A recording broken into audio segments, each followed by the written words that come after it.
Up top, Kyle, take it away with the NFC East. Let's get that deep dive is going to have to be on pay cable because there'd be a lot of profanity in it. Let's go first of all to Washington, Dallas, and Jerry World, where the teams observed the passing of Marcus Paul. He was the strength and conditioning coach for the Dallas Cowboys. Collapsed and passed away Wednesday evening at 54 years old. Alex Smith back on the field, down 3-0 early. Here you go, America. Antonio Gibson took over the world yesterday. It would have been really nice yesterday. We did a whole segment on surprising players who could have broken out. If one of us had said Antonio Gibson, we whiffed on that. Andy Dalton, down 7-3. How about a surprising player who's breaking out named Amari Cooper? He gone. His first touchdown in 6 weeks. We love you too, Andy Dalton. All right, so it's all coming up Dallas. But look at this. 4th and inches. They go for it in their own territory. We're going to go to CeeDee Lamb. It's broken up. A lot of contact. You wanted an interference penalty on Ronald Darby. They don't get it. There was also a penalty on Dalton Schultz, a personal foul in the same play. Mike McCarthy really angry. 10-10 now. What you got, Alex Smith? Oh, nothing, just a Logan Thomas touchdown in the red zone. Yeah, and he throws it up to the upper rafters. Washington's got it going. Great rivalry here. It's a close game. Felt really competitive despite the records. But then this, Zeke looking for extra yards. It's a loose ball. It was not called a fumble, and they looked at it. You're damn right this is a fumble. Watch right here. That ball is out. That forearm is not down. Ezekiel Elliott, your league leader in lost fumbles among the running backs. Zeke, we got to have more than that, man. 20-13. Alex Smith on a 3rd and 10 is intercepted by Jalen Smith, who's going to run it back for a pick 6. No, he's not. Look at Terry McLaurin doing his DK Metcalf impression. He gets him. He runs him down, and Jalen Smith can really, really move. This was your answer to DK and Buddha, and it was a huge play. I think this changed the whole game because Jalen's going to run in for an easy touchdown. Instead, look what happens now. 3rd and goal, backed up outside the 10. Andy Dalton's looking for CD, and this is a straight-up drop. CeeDee Lamb can make the amazing catch. You got to make this one. This one hit him in the face. It was an absolute laser from Andy Dalton. It says, come on! They settle for a field goal, and that really changed the tide. It goes back to, but then this, 4th and 10. What? This is a double reverse on a punt? The Cowboys fake it on 4th and 10. That's Bones Fossil. Peter's going to have some fascinating insights to what went down there later in the segment. Stay tuned. Did I mention Antonio Gibson? He gone. He's straight up waving to the Cowboys secondary as he runs in and then picking his teeth. Antonio Gibson was John Riggins in this game, 27-16. Did I mention Antonio Gibson? This is not the same play. This is later. He runs in another one. Is he going to count how many touchdowns he has? Don't you dare do it. Yes, he did. 1, 2, and they got another one late on a Montez Sweat turnover.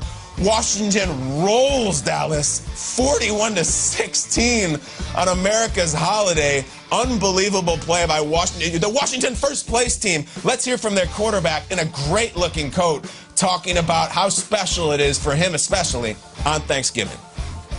And amazing, to come down here. Obviously, you get the opportunity to play on Thanksgiving, special, and with this rivalry, even more special. So to come down and get a win like we did today, means a lot. Yeah. So, and as far as me, it's hard to put into words. I never would have dreamt in a million years something like this would be happening, and just thankful for it, and making the most of it every day. Washington football team, now the Washington first place team. I said we got to take this team seriously if they win, and I thought that they might. The Cowboys now in the basement of the NFC East. Nate, what stood out to you in this big win on Turkey Day? Okay, I'll jump in first. For me, it's the defense. The defense is what stood out to me. We've talked over the last few years on about what the Washington football team was building defensively, more in particular that defensive line, and it was the pressure. The pressure not only that they put on Andy Dalton, but also the pressure they put on Zeke.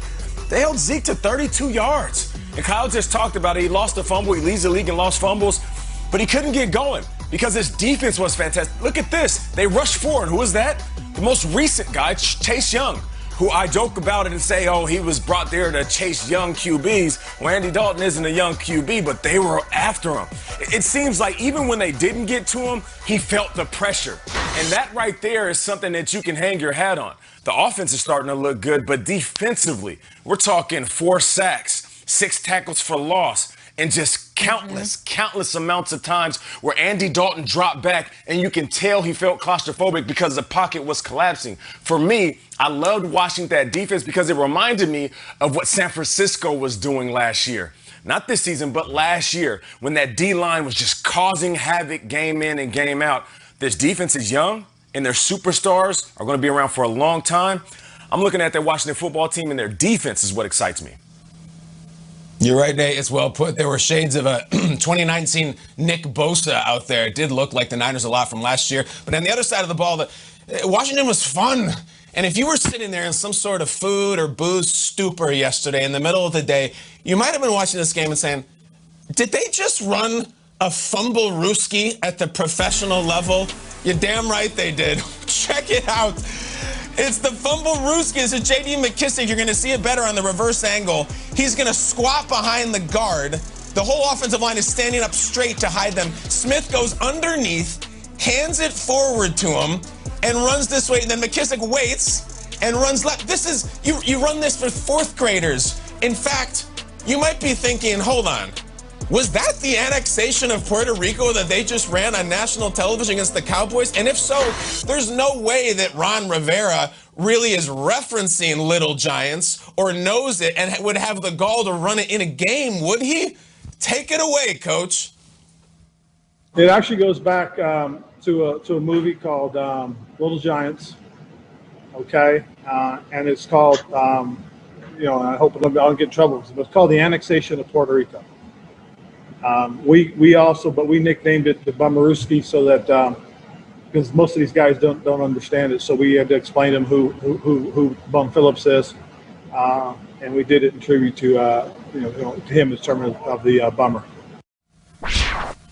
They call it the Bumblerooski, an homage to Bum Phillips. And there's also an homage to Rick Moranis there. Washington, have a day. Ron, stay hot. The NFC East now has the Giants and the Little Giants. But, Peter, I'm sure also Dallas had some ingenuity and some creativity in their game plan, right? Sure, Kyle, and I love that. And look, honestly, I'm not going to take anything away from Washington. An incredible effort yesterday. And when you get Alex Smith coming off the leg injury, Ron Rivera battling cancer, and you look at those standings the morning after Thanksgiving and they're in first place, you have to rally around that team and say it's a great story for football. What's not a great story is the Dallas Cowboys situation. And yesterday in the fourth quarter, they're down 4 points. They're stopping the Washington offense every single time they touch the ball. And they're deep in their own territory, and a play call comes in that might have just been the death knell for the entire season. A fake punt with the circumstances of not being able to stop. I mean, unbelievable decision here to do a fake punt. Next play, Antonio Gibson goes for a touchdown, and the game is over, basically. A 4th and 10 from their own 25 when the Washington offense cannot move the ball. In the fourth quarter, down 4 points, it reeked of desperation, it reeked of miscommunication, and it reeked of this. Let me explain what I'm doing here, Coach. That's special teams coach John Fossil, known as Bones. He's explaining, now look, I thought I saw it, and McCarthy's like, what are you doing? And after the game, McCarthy says, all right, that was his call, but I support that call. That's an aggressive play call to make when your defense is doing the job. And if you're looking at Fossil and saying, well, that's because Johnny Hecker had all those great fake punts in Los Angeles, and we knew back in the St. Louis days they had such great special teams. Go back last year, week 17, the Rams still alive, barely. Here was the play call by John Fossil, the special teams coach, on a 4th down in the first quarter. It's a fake punt, and of course you've got Hecker who can throw at any point, and the fake punt is snapped, and it's this, and it's short of the first down, and it led to a non-too-pleased exchange with Sean McVay, where he's screaming at him, what are you doing? What is that play call? And Hecker explaining, Fossil explaining himself. Fossil's no longer with the Rams. Let's just say that this might have had something to do with it, and other things, salary, whatever else you want to say. But the Cowboys are fighting for their season last year. And when you had that situation to call a fake punt there, if you're a Cowboys fan, you have every right to be wondering, hey, it's not the offense, not the defense. How about the coaches? What are we doing here? It's awesome. I once famously witnessed Bones at Manhattan Beach pulling someone out of the water and saving them. But yeah, great. I mean, great callback to that Rams game too.